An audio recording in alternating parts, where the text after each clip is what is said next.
चलिए आज की पढ़ाई शुरू करते हैं।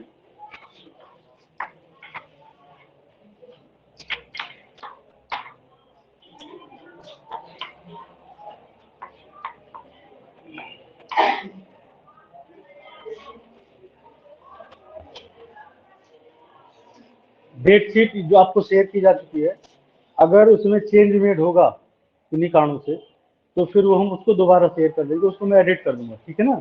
तो डेट शीट वैसे मोस्ट प्रोबेबली यही रहेगी, प्लस वन की तो चेंज नहीं होनी है, लेकिन हो सकता है अदर क्लासेस की थोड़ा सा चेंज हो, ठीक है ना। जैसा भी होगा तुम्हें पता लग जाएगी, पेपर 18 से ही आपको कंटिन्यू है। चलिए शुरू करते हैं। आज का जो टास्क है वो शुरू होता है आपसे stress strain relationship. Stress strain,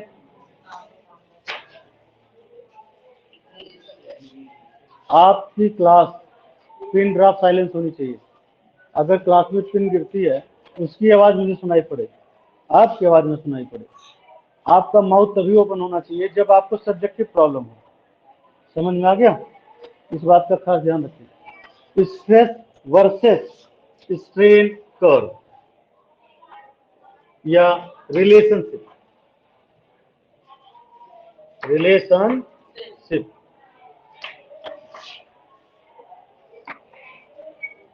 this one is very important. Basically graph if भी, जैसे कि कल हम लोगों ने बहुत सारी चीजें पढ़ी थी, पिछले लेक्चर्स में हमने कुछ डेफिनेशन सीखी थी जिसमें स्ट्रेस और स्ट्रेन के बारे में सारी जानकारी आपको प्रोवाइड कराई गई थी। साथ ही साथ कल हम लोगों ने कोफिशिएंट ऑफ इलास्टिसिटी सीखा, जिसका लेक्चर 30 मिनट पर लाइव है, आप रिकॉर्डेड लेक्चर भी उसका देख सकते हैं। इलास्टिसिटी की अगर हम बात करते हैं, elasticity are classified into 3 category. One, Young modulus of elasticity basically represented by y, and bulk modulus of elasticity basically represented by v, and modulus of rigidity or shear modulus that is represented by eta। ये इन बातों से related, इनकी quality से related, इनकी detail analysis से related, इनकी properties से related सारी बातें कल तक हो गई थी। आज हमें एक रिलेशनशिप सीखनी है।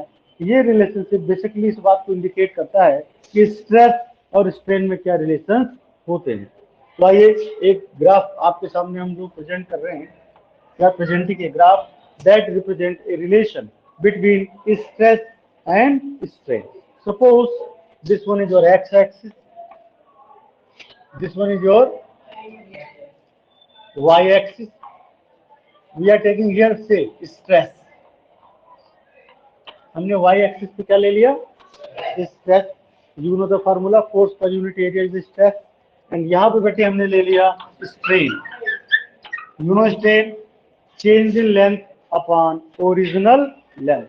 अब इसके बारे में basically our target is to explain the relationship between stress and strain. आखिर स्ट्रेस और स्ट्रेन में क्या होता है? जैसे जैसे हम स्ट्रेस को बढ़ाते जाते हैं या जैसे जैसे हम स्ट्रेन को इंक्रीज करते जाते हैं, किसी पर्टिकुलर वायर पर क्या इफेक्ट होता है। जैसे कि हमने सॉलिड वायर ले लिया, जैसे कि कल मैंने आपको रिप्रेजेंट किया था।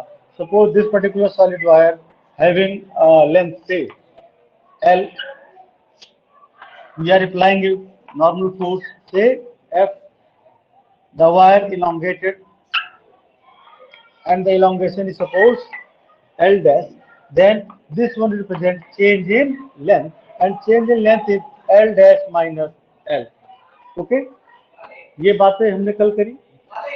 स्ट्रेस यहां से हमने निकाला, stress is basically force per unit area and strain is change in length upon original length. ये बात हमने पिछले दिनों सीखा था। पिछले दिनों क्या क्या था, ये बात हम लोगों ने सीख ली थी। आज हमने ये देखना है बेटे, आप सभी एक्सपीरियंस करें।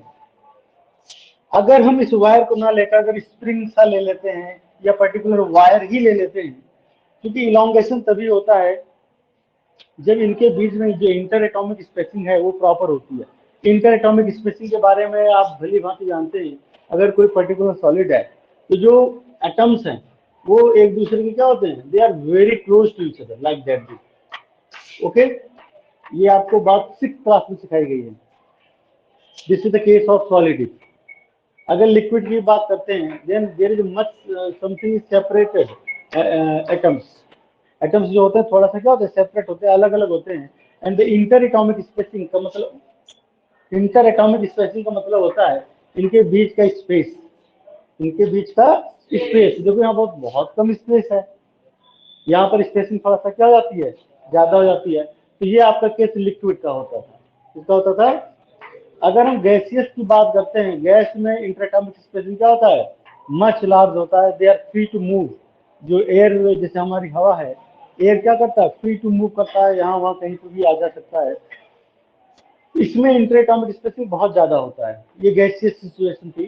तो सॉलिड को अगर हमको कंप्रेस करना तो ये बहुत कम कंप्रेस होगा, because interatomic spacing is very very small. अगर लिक्विड को आपको कंप्रेस करना है तो वो तुलनात्मक सॉलिड के ज्यादा होगा, अगर कंपेरेटिवली हम बात करते हैं। इसी प्रकार से अगर गैस की बात करें तो गैस को आप मैक्सिमम कंप्रेस कर सकते हैं या मैक्सिमम इलोंगेट कर सकते हैं, खींच सकते हैं। इसी प्रकार से लिक्विड में भी इलोंगेशन हो सकता है, एक्सपेंशन हो सकता है। You can say elongation word is not proper. ये क्या कर सकता है, कंप्रेस भी हो सकता है और एक्सपेंशन भी प्रॉपर हो सकता है। ये भी कंप्रेस हो सकता है ज्यादा, और कंप्रेशन में भी ज्यादा जा सकता है, और एक्सपेंशन भी ज्यादा हो सकता है इसका। लेकिन सॉलिड की अगर हम बात करते हैं तो सॉलिड में इलोंगेशन बहुत ही कम होता है। जैसे आप इलास्टिक की बात करें, फोकस अबाउट इलास्टिक, जो फीमेल्स बालों में लगाती हैं, जरा नोट करिएगा। अगर आप इलास्टिक को माउस में दबा लें, ओके, खींचा, एक सर्टन, अगर आप फोर्स लगाते हैं, that is your basically normal force applied by you. जैसे जैसे आप फोर्स लगाते हैं आपकी इलास्टिक क्या करती जाती है, इलांगेट होती जाती है, बढ़ती चली जाती है। और एक समय रहता है वो बढ़ती रहती है। एक समय रहेगा तो क्या होता जाता है, बढ़ता जाता है। Stress is directly proportional to strain. Stress is directly proportional to strain, बढ़ता जाएगा। लेकिन एक ऐसे समय सीमा आती है, आप एक्सपीरियंस करिएगा, कि इलास्टिक कंप्लीटली इलोंगेट हो जाती, खिंच जाती है। अगर आप उससे थोड़ा सा ज्यादा खींचते हैं तब उसमें स्ट्रेन पैदा होना शुरू हो जाता है। क्या पैदा होना शुरू हो जाता है, यानी कि वो आपका थोड़ा सा, ये हमने मान लिया O है, ये पॉइंट हमने मान लिया A है, थोड़ा सा ये क्या हो जाता है, टर्न रिप्रेजेंट करता है ये। और इस प्रकार से जाकर वो इस प्रकार से रिप्रेजेंटेशन होती है ग्राफ की। अब इस ग्राफ को हमें डिस्कस करना है। क्या करना है, जब आपने स्ट्रेस अप्लाई किया, OA ग्राफ इस बात को रिप्रेजेंट करता है, बिल्कुल you can see OA is straight line curve that is the graph basically that represent stress directly proportional to strain. ये क्या दिखाता है ग्राफ, मतलब अगर आप इलास्टिक को एक लिमिट तक खींचते हैं, स्ट्रेस स्ट्रेन के डायरेक्टली प्रोपोर्शनल होता है।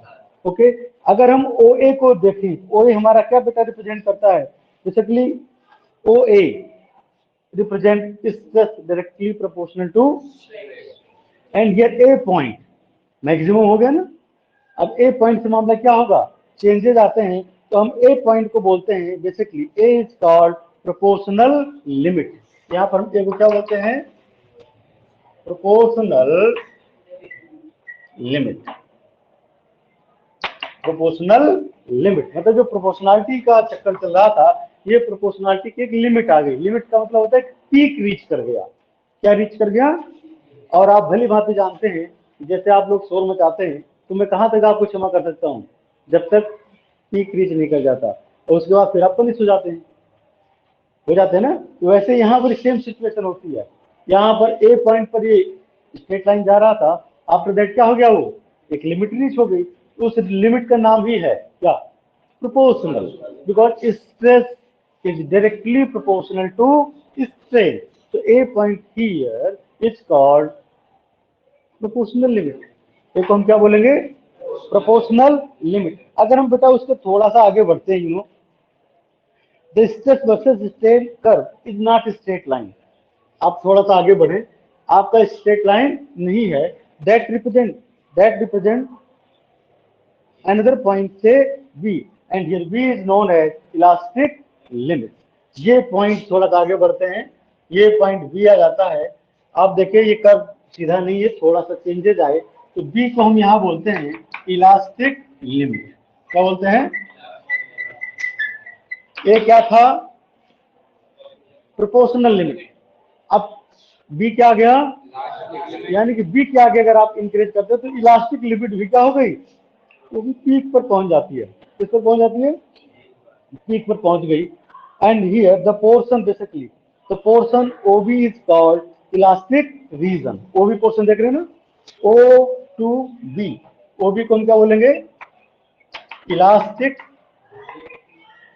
रीजन।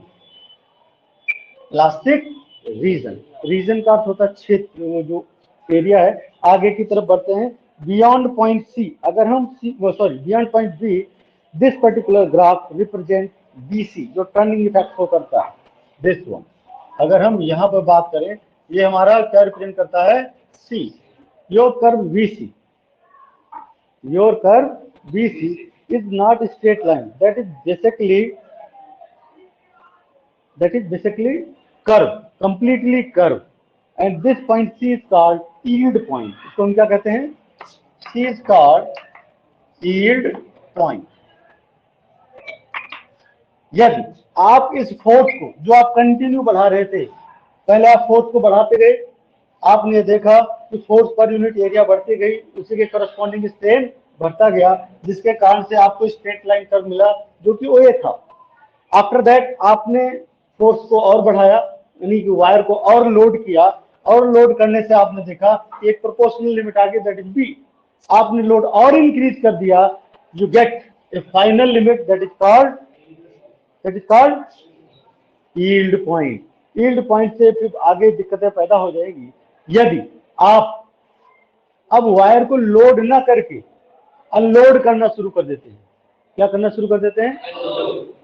जाहिर सी बात है, आप समझदार हैं कि ये इस पॉइंट को फॉलो करना चाहिए, सेम पाथ फॉलो करना चाहिए, CBAO, लेकिन ऐसा नहीं होता। यानी कि अगर मामला B से आगे बढ़ गया, C पर पहुंच गया और C पर आपका यील्ड पॉइंट आ गया, तो यहां पर यदि आप वायर को अनलोड करते हैं तो वायर CBAO पाथ ना फॉलो करके एक सीधा पाथ फॉलो करता है, that is called O dash, CO dash follow करता है। क्या फॉलो करता है? इस पाथ को नहीं फॉलो करता और ना ओरिजिन पर जाता है। For this reason O dash is said to be permanent set. Permanent set, इसको हम क्या बोलते हैं? O डैश आपका क्या हो जाता है? परमानेंट सेट, यानी कि वायर परमानेंट सेट हो गया है। अब उसमें इलास्टिक प्रॉपर्टीज में फिर दिक्कत आ जाती है, इसीलिए किसी की खिंचाई करो एक लिमिट तक, जो भी काम करो एक लिमिट तक। अब हम आगे बढ़ते हैं बेटे। Now beyond point C, the wire starts showing increase in strength without any increase in stress. अगर आप स्ट्रेस नहीं भी इंक्रीज करते तो वायर आपका कुछ ये पाथ रिप्रेजेंट करता है, that is your D, your peak point E, and basically this one is your here F, D, E, F। कौन सा पॉइंट रिप्रेजेंट होता है? D, E, F।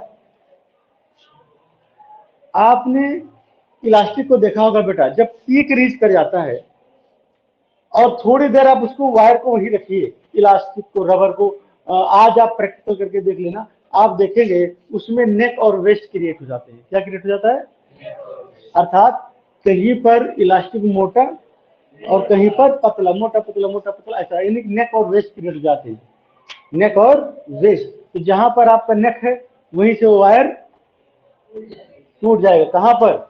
F point पर टूटता है, यानी कि ब्रेकिंग पॉइंट होता है। कौन सा पॉइंट होता है? तो आइए देखते हैं। If we move further we get a graph DEF। कौन सा ग्राफ हमें मिलता है? DEF। And here beyond D, the graph curve line DEF and a little which shows even if the wire is unloaded, little point F, thinning the wire and start neck and waist and finally break which shows at the point F। वही सारी चीजें जो मैंने आपको बताया। F point आपका क्या है? F is your breaking point, जहां पर आपका वायर क्या कर जाता है, टूट जाता है। यहां से आपके नेक और वेस्ट क्रिएट होता है ऑटोमेटिकली। चाहे आप स्टेज बढ़ाइए या नंबर बढ़ाइए, धीरे धीरे वो क्या कर जाता है, फिर टूट जाता है। इसके आगे अगर हम बात करते हैं, this breaking point, this stress, the stress to point E, वो स्ट्रेस जो पॉइंट ई पर सेटअप है, that stress is called breaking stress. इसको हम क्या बोलते हैं, ये ये है हमारा breaking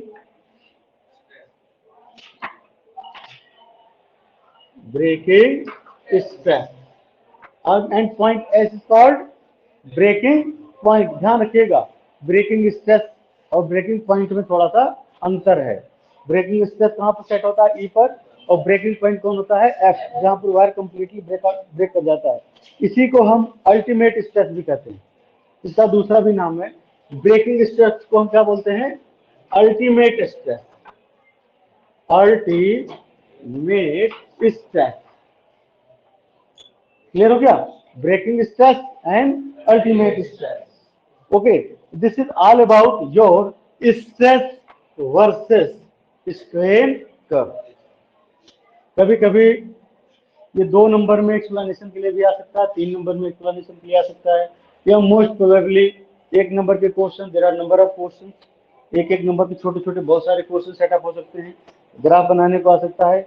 this one is a important curve, ये बहुत एक इम्पॉर्टेंट कर्व है।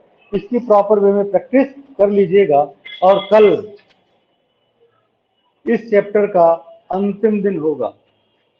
tomorrow will be the last day of this particular chapter. Okay.